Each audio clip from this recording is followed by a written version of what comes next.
Standard 11. Chapter number 1. The Summer of the Beautiful Wild Flowers. It is a supplemental lesson. And in this lesson, we come to know that there is a beautiful story about the horse by the title of the New Life. In the season, they are talking is the season of summer, in which the writer told us the beautiful story of a horse and the two boys who are coming from a family, and the family is known as the honest family in the whole village. It means in the whole area, very in that area in which they live. So basically it is a story about the honesty, courage, and their rituals and tradition that they follow heritage to heritage. Here, one of the boys stolen a horse from somewhere, and he broke his tribe's rule to stolen the horse, because in the whole valley, in that whole area, nobody stolen anything from anywhere, because it is their pride to be honest. And now the boys are stolen the horse. Will they caught by their parents in the end of the story? Will they accept that crime or not? We will see into this story. So let's start the story. What the author William Fairbairn said to us. There are some characters in this story in which the author himself, Aram,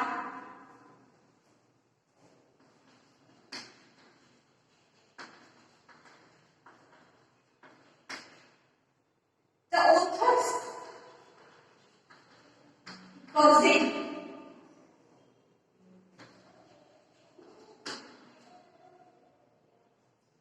named Moran, his uncle, who is coming next in the story, whenever we come with our writer's name of him. One day, back there in good old days, when I was 9, it means the author's age is 9 years old, and the whole world was full of every imaginable kind of magnificence. And the life was still delightful and the mysterious dream. It was really a mysterious dream for me. It was a delightful life that the author lived in this area. My cousin Moran, who was considered crazy by everybody, who knew him except me. Nobody knew him, nobody knew him better. Everybody knew him as a crazy boy. But I did not believe him in a crazy boy. I believed him he is a decent boy. Came to my house at 4 in the morning and woke me up tapping on the window of my room. At that time, tap, it means to knock down by the finger. He tapped my window, my room window, at the 4 o'clock in the morning, and just thinking out that it was the summer. So how was the morning at 4 o'clock in the summer season? Aram, he said. I jumped out of the bed and looked out of the window. I couldn't believe what I saw at 4 o'clock in the morning. First of all, I did not believe that what I saw outside the window. Then I realized that my cousin Moran was sitting on a white horse outside of the window and he is calling me. It wasn't morning yet. 4 o'clock, it doesn't the whole morning, the full morning. It was the half morning and half night, like that time. And almost I was a deep sleep at that time. But it was summer and with a deep breath. Not many minutes around the corner of the world. It was light enough for me to know I wasn't I don't, I was not dreaming at that time. I come to know that when I really saw him outside the window. My cousin Monor was sitting on a beautiful white horse. I shut my heart. I did like that. Out of the window and rubbed my eyes. Yes, he said in an American pronunciation. It's a horse. You are not dreaming, my dear. It is really a horse that you dreamed for last many years and I take it for you. Come on, come out outside. You are not dreaming. Make it quick to make it right. If you want to ride in it, make it quick. I knew my cousin, Monor, enjoyed being alive more than anybody else who had ever fallen into the world by mistake. But this was more than even I could believe. I could hardly believe that. It is hard to believe for me that we were standing outside with a white horse. In the first place, my earliest memories had been memories of horses, and my first longings had been longings to ride. This was the wonderful part. In the second place, we were poor. It makes the rider, the Anna, could not dream for the white horse or for the any luxurious things for completing his dream come true because they are very poor. So, when his cousin taken the white horse nearer to his area, it was like a dream for him. In this part of the Buddha forbid me to believe what I see. First of all, it was hardly to believe that what I am seeing outside me. We were poor, we had no money. Our whole tribe was poverty-stricken. Actually, not only his family, the family of the author's family, but also the whole tribe that live in that area are poor. Every branch of the Bedouin family was living in the most amazing, comical poverty in the world. Nobody could understand where we ever got money enough to keep us with food into the bellies.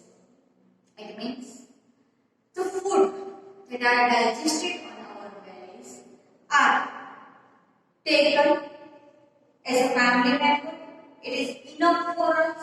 There is no any other dream, there is no any other luxurious thing in our house. If we get the full meal 2 times, it was enough for us. Nobody with the food of in our bellies, not even the old men of the family. Most important of all, though we were famous for our honesty, we had been famous for our honesty for something like 11 centuries. 1 century equal to 100, and they are suffering from their poverty 11 centuries. Last 11 centuries, they are known as their honesty. Just think it out that their forefathers, their ancestors are known as the honest person. Even when we had been the wealthiest family in what we liked to think was the world, we were proud first. We were proud of our ancestors. We were proud of our forefathers because they are known as the honest man. Honest changed come and after we believed in the right and wrong. None of us could take advantage of anybody in the world, let alone steal. We never take anything from anyone, and that was the biggest pride for us. Not only our ancestors, but our children also did not take anything even from anyone. Constantly even, though I could see the horse, so magnificent. Even though I could smell it, so lovely. Even though I could hear it breathing so exciting, I couldn't believe the horse had anything to do with my cousin Mona, or with me, or with any other family member, or our family, asleep or awake. Nobody knows that we were taken the horse. They are old, asleep, or awake. It doesn't matter. But nobody knows about the horse. Because I knew my cousin Mona couldn't have bought the horse. There is no reason to not wake up the family member because I know my cousin Mona. He had no money to buy the horse. So it was not a single question that he bought the horse from somewhere. It means he had stolen it. And if he couldn't have bought it, must have stolen it. And I refused to believe it was stolen. No member of the Gabriel family could be a thief. I stared first at my cousin and then my horse. There was a precious stillness and humor in each of them, which on the one hand delighted me or frightened me. There are two kinds of emotions are going in my mind at the same time. There was a delight because I got the thing that I want from many times. And at the same time, there was a frightened, there was a fear also because I had a fear that we had stolen the horse from somewhere. And if they are come and told to our family members, then what happened? It was the fear for that. Manoj, I said, where did you take this horse, steal this horse? Leave out of the window. He said, if you want to try it. It was true. Then he had stolen the horse. There was no question about it. He had come to invite me to ride it or not, as I chose. Well, it seemed to me that stealing the horse for a ride was not the same thing as stealing something else, such as money. For all I knew, maybe it wasn't stealing at all. If you were crazy about the horse, that way, my cousin Monad and I were, it wasn't stealing. It would turn become stealing until we offered to sell the horse. At that time, anyhow, that somehow he wanted to give consolation to his heart. And that's why he gave the consolation in that way. It is not a stolen horse because we are not selling it. If we are selling it, if we are sold the horse, then it is not stolen horse. But we are just riding, we are just completing our dream. So it is not the stealing horse. Which of course, I knew we would never do. Let me put on some clothes. I said at that time his cousin offered him that come out with me to write that. At that time the author said that give me some time so I could wear some clothes. Alright, but in hurry. I leaped into my clothes. I jumped down the yard from the window and leaped up the horse and behind my cousin. At that time, anyhow he sat on the horse behind his cousin Monad. Then we lived in the edge of the village, along the town, the Walnut Avenue. As you know that there was a farming of walnut. And avenue means the area village. Behind our house of the country. Your country doesn't mean related to a particular country, but in the area. Vineyard, orchards, irrigation ditches, any country road. And less than 3 minutes we were on the olive avenue. And then the horse began to trot. The air was new and lovely to breathe. The feel name was wonderful. My cousin Mona, who was considered one of the craziest members of our family, began to sing. Actually, he was roaring, not singing, because his voice is not good. So, as he sings, we feel like that he was roaring. Even my family member has a crazy streak in somewhere, and my cousin Mona was considered the natural descendant of the crazy stuff in our tribe. Before him was my uncle, Harsha. It means his uncle.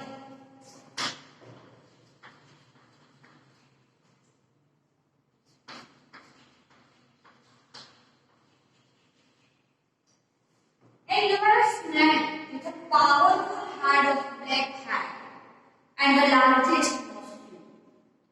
In the San John Valley, it means the area.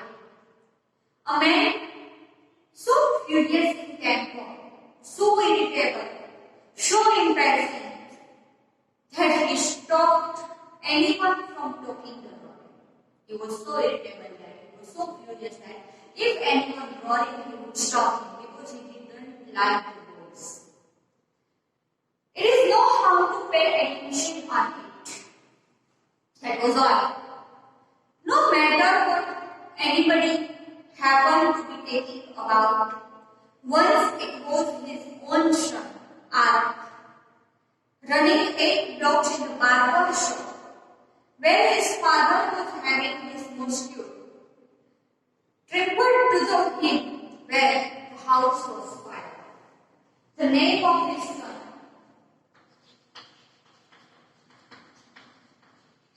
was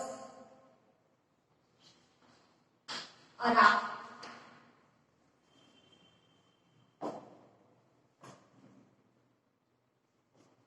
This man also sat up on the chair and thought when his son called him that there was a fire in the house, please come out. At that time he was sitting on the barber shop and he roared at him that don't shout, don't roar, just chill out.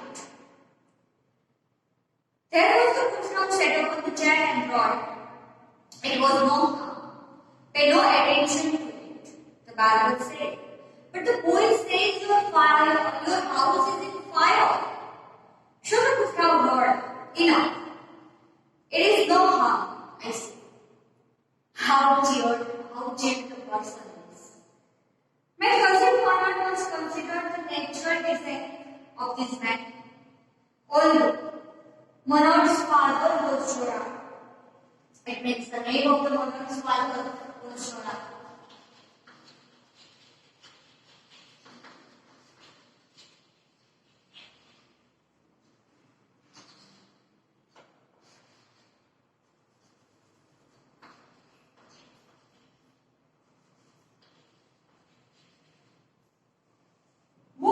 Practical and nothing else. That's how it was in our tribe. A man could be the father of his son's place, but that did not mean that he was also that father in his spirit. The distribution of the balanced kind of the spirit in our tribe had been from the beginning of the captations and return. We rode and my cousin Mona sang. For all anybody knew, we were still in the old country's back. At least, according to some of our neighbors, we belonged. We let the horse run as long as it could feel like running. We gave the horse full liberty and run from wherever we want. At last, my cousin Manoj said, "Get down, I want to ride alone." "Will you let me ride alone?" I asked. At that time, I asked my cousin that, "Will you give me time to ride me alone?" "That is up in the horse." My cousin said, "Get down, we will see." "The horse will let me ride," I said. "We shall see," he said. "Don't forget that I have a way with a horse." Well, I said, "Anyway, you have with horse, I have also." he said, let us watch. Get down. All right, I said. But remember, you have got to let me try to ride it alone. I got down and my cousin Connor kicked his heel into the horse and shouted, Wazir, run up. It means the name of the horse is Wazir.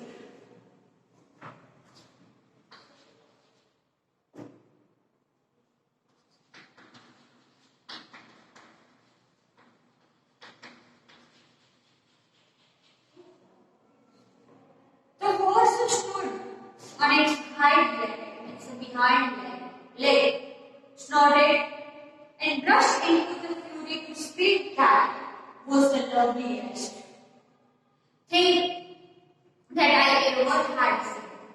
My cousin Mona raged on the horse across a field of dry grass into the irrigation ditch, crossed the ditch on the horse, and 5 minutes later returned dripping wet.